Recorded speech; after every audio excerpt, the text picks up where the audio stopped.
Départ matinal du refuge de Londa pour une étape à arrivée variable.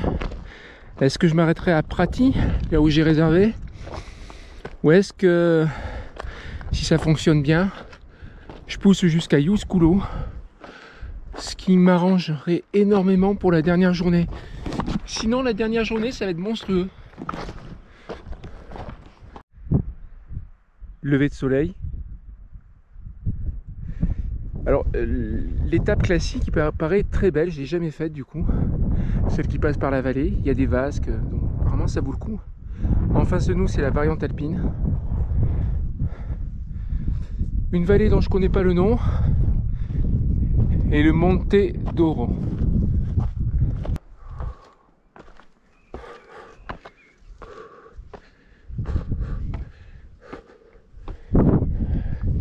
L'action est la véritable fête de l'homme authentique. C'est une plaque qui commémore la disparition d'un alpiniste. Ah.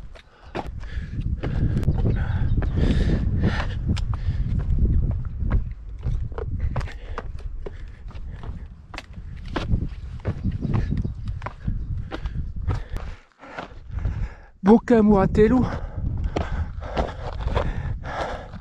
Et on va changer de monde.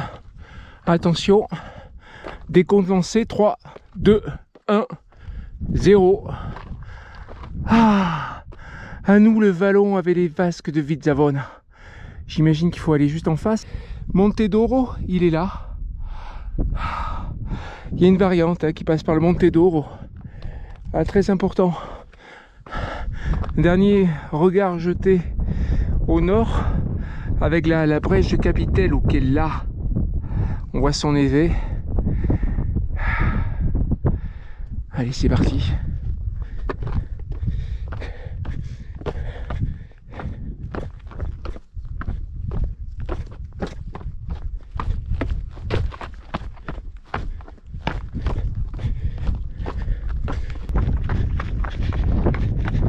C'est là où tu te dis, c'est bien d'avoir les calanques et la Sainte-Victoire pas très loin de la maison. Parce que pour ce qui est du terrain, évidemment tout petit, mais c'est un peu la même technicité. Regardez, c'est comme c'est beau, ces dalles en face là. L'Incudine, Monte d'Oro.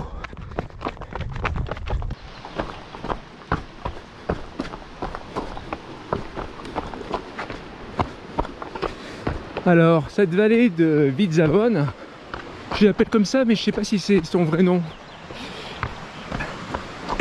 Il y a parmi les plus belles vasques du parcours. Et il est hors de question, je dis bien hors de question, de ne pas, même s'il est très tôt,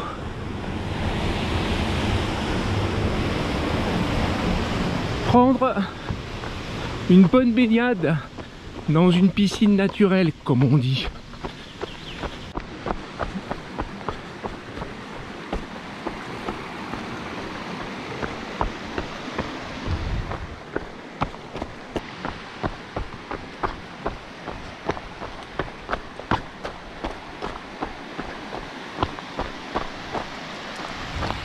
On va s'arrêter là, passer au soleil.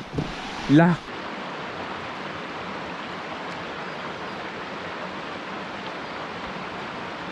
« 7h45, c'est un peu tôt pour la baignade. » Là, tu as le siège baquet, là. Oh, le siège baquet, excellent. Je peux pas te montrer les images, j'ai pas de maillot.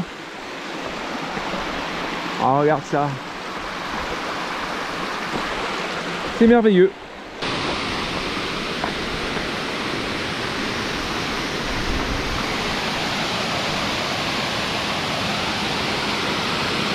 La cascade des Anglais.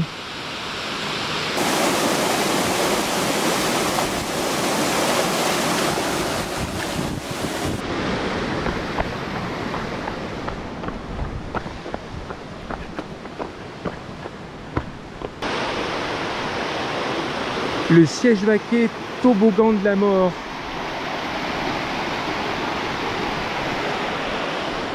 Bon, tu vas être déçu, je vais pas passer par Vizzavona. Ouais, il y a une variante qui passe un peu au-dessus. Et je vais la prendre. Je te mettrai des photos de Vidzavone si tu veux. Mais comme je m'arrête pas à Vidzavone, il n'y a pas trop d'intérêt de passer par là. Donc on va faire une transition nord-sud tout en fluidité.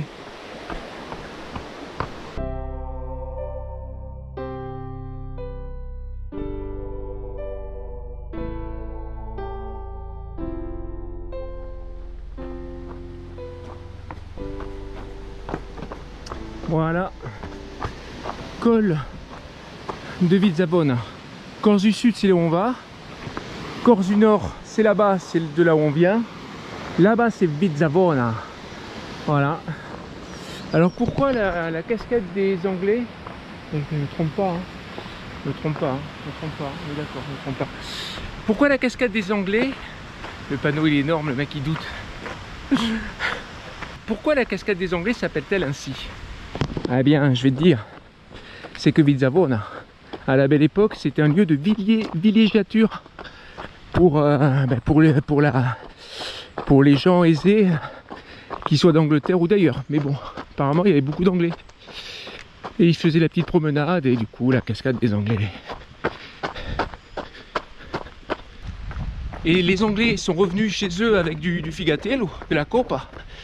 Et ça a totalement perverti l'Empire britannique qui a commencé à décliner à ce moment-là. Voilà. Ça on le dit pas dans les livres d'histoire, mais le déclin de l'Empire britannique, c'est dû à la copa et au figatello.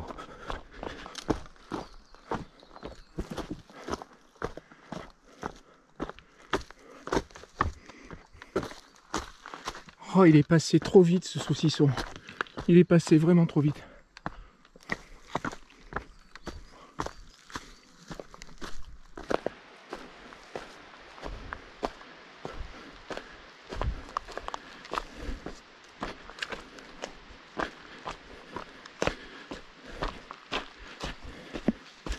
Forêt tout simplement magnifique.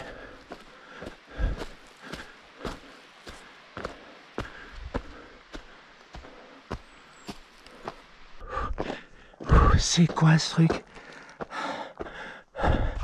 Un mégalithe? Incroyable cette formation rocheuse. Mais si vous ne le savez pas, vous allez bientôt le savoir. Oh, c'est magnifique. C'est juste magnifique. Il y a des mégalithes en Corse. Ouais, des statues menhirs dans le sud de la Corse. Oh purée. Waouh, c'est où la suite? Ça descend ou ça monte? Drame, catastrophe, tragédie. Je viens de là, hein, je viens de redescendre. J'ai continué à monter après la statue menhir naturelle. Je suis redescendu, pourquoi? Parce que je me suis gouré. Je peux te dire qu'en termes de D+, j'ai pris vraiment une grosse dose là. Une grosse dose. Youshkoulou, je me demande, à mon avis, ça devient impossible. Je me suis mis quasiment 1h30 dans la vue. Si ça c'est le bon chemin, parce que rien ne me prouve que ça c'est le bon chemin. Je vois le topo guide, j'espère. Donc un conseil, passe par Vidzavone. Purée, je m'en mords les doigts. Je m'en mords les doigts, j'aurais pu acheter plein de bouteilles d'eau gazeuse. Allez, maintenant je bourrine tant que je peux, hein. En espérant que ça soit bon là. J'ai vraiment le gros doute parce que c'est très très mal. C'est pas indiqué en fait. Il y a des points jaunes mais de partout. Elle, je la filme pour l'histoire parce que j'étais à court d'eau là. Elle me sauve. Merci la source, la fontaine. Et voilà, je rejoins le GR. Oh, ça fait plaisir. Je te dis pas, le gain en termes de perte de temps, le gain est énorme. Énorme. Enfin, enfin, au revoir le Monte d'Oro. Bocca Palmento. Oh là là, je vous dis pas, j'ai déjà 1776 de D+. Dans la vue quoi. Je pense que je sais pas, j'ai dû en mettre 300 la gratos tout à l'heure.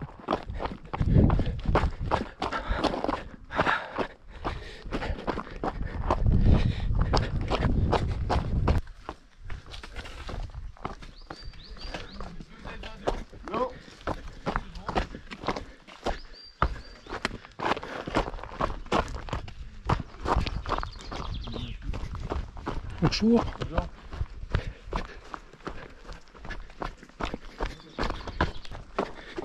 Ah, c'est le sud. Ça n'a plus rien à voir.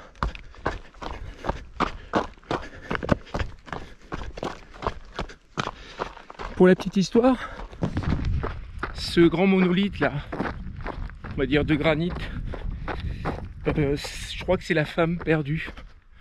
Donc quelque part je me suis perdu en endroit où je suis pas le premier quoi. Un endroit qui s'y prête.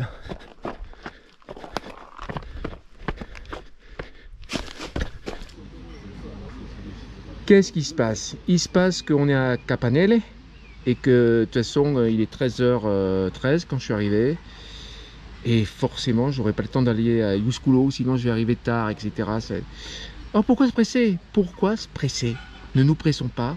Profitons du paysage, il est magnifique. Regardez cette voiture, elle est magnifique.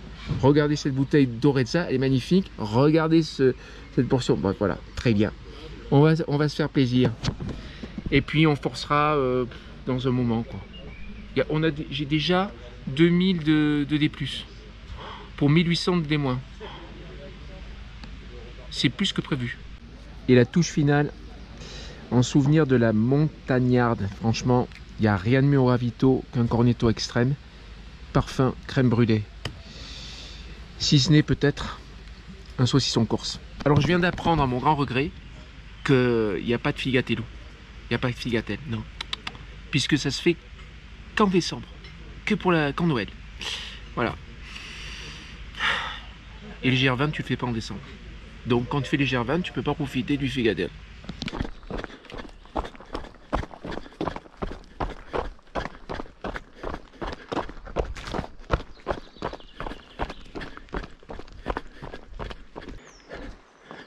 Au cas où tu l'aurais pas remarqué, je te cache pas que c'est assez monotone. Je trouve que la variante où je me suis perdu, là, surtout l'endroit où je me suis perdu, c'était quand même plus beau. Peut-être pour ça que j'ai aucun souvenir de ces sections. Tu peux pas te souvenir d'un truc qui est un peu toujours à l'identique.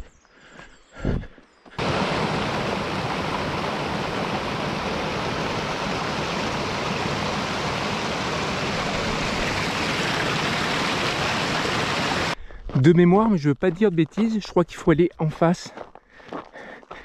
Et après, il y a le refuge et après on fait toutes les crêtes. On va voir si mes souvenirs correspondent bien à la réalité. Toujours se crémer avant de cramer. C'est important. Tu sais pourquoi j'ai encore de l'énergie malgré cette utilisation un tout petit peu ridicule du bœuf en oreille de cocker. Je vais le dire, hier au refuge de Londa à Valentin, il n'a pas terminé ses lasagnes au bruccio. Et qu'est-ce qu'il a fait? Il les a refilés. Voilà. C'est pour ça que j'ai l'énergie. Bon, là on descend, mais après ça va monter. Il y a 600 au moins à prendre pour aller à Ippalati. Ah non, ça ressemble pas du tout à Prati. Pas du tout. Je suis à Boca Verde. Mon Dieu. Prati. Dire que je voulais aller jusqu'à Iusculo. N'importe quoi. Même si je ne m'étais pas perdu, jamais je serais arrivé. Ah. Là, je vais arriver après l'heure du repas. Enfin, je veux dire, je vais arriver après 18 h, donc je pourrais pas voir le repas là-haut. Qu'est-ce que je vais manger? Bah oui, je sais ce que je vais manger. Le saucisson. Avec quoi? Je crois que j'ai des canistrelli, saucissons canistrelli. Génial. Faut monter là-haut, là, quelque part sur une de ces prairies. Je sais pas si on peut dire prairie, alpage. En haut des crêtes. Et l'autre étape, d'ailleurs, débute en faisant toutes les crêtes. On fera ça demain matin très tôt.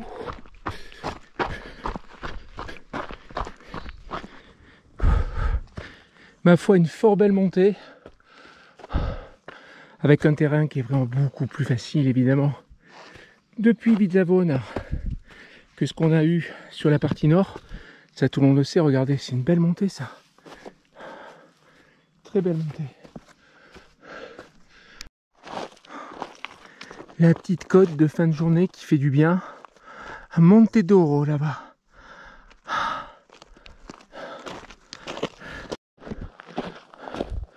Bocca d'Oro.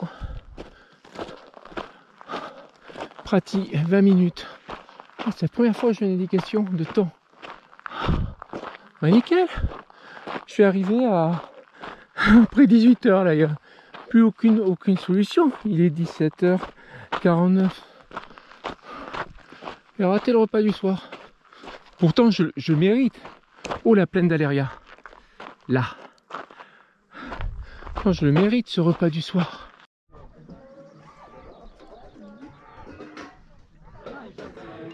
J'ai raté le repas de 10 minutes. C'est dur. Si je m'étais pas paumé, j'aurais été en avance. Mais heureusement, ils vendent de l'orezza et de la pietra. C'est bon, c'est nourrissant, ça fera le repas du soir. Alors la journée, si j'en crois ma montre,